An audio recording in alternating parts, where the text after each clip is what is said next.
COP15, the UN Biodiversity Conference, it's being held in Montreal right now, is heading into its final days, and they are intense negotiations. Government ministers from around the world are trying to push through a deal to stop and reverse the tide of destruction of the natural world.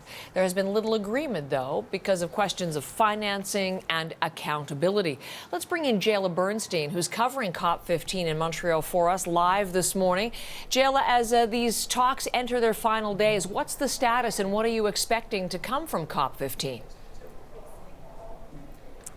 As you said there, negotiations have been really tough. They've been slow to progress, and there have been a lot of sticking points, and there still are a lot of sticking points in getting this deal inked. One of the big ones is just figuring out how much of the world's land and oceans will actually be protected. Another big sticking point in this agreement is financing. We know that some delegates actually walked out of a talk on that yesterday, but the hope is that today, as high-level politicians from around the world join negotiations for the high-level segment, that they'll be able to bridge those divides and really bring home a deal in time.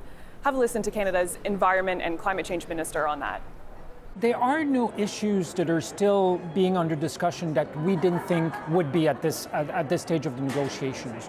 We knew coming into Montreal what would be the really politically sensitive issues and issues that would need to be resolved by ministers. Resource mobilization is one of them. The goal of protecting and conserving 30% of our lands and oceans is another one. So what are we hearing from people like the Environment Minister, other of the world leaders, about what is really at stake here at these talks?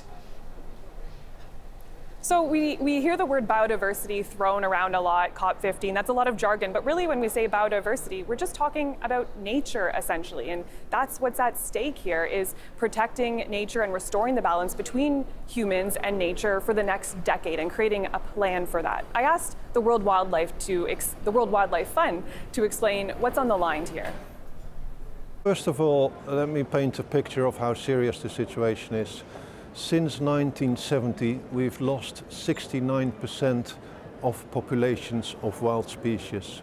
So that's in my lifetime, we've lost that many populations of species. 1 million species, that is 1 out of 8, is at risk of becoming extinct in the next decades or so.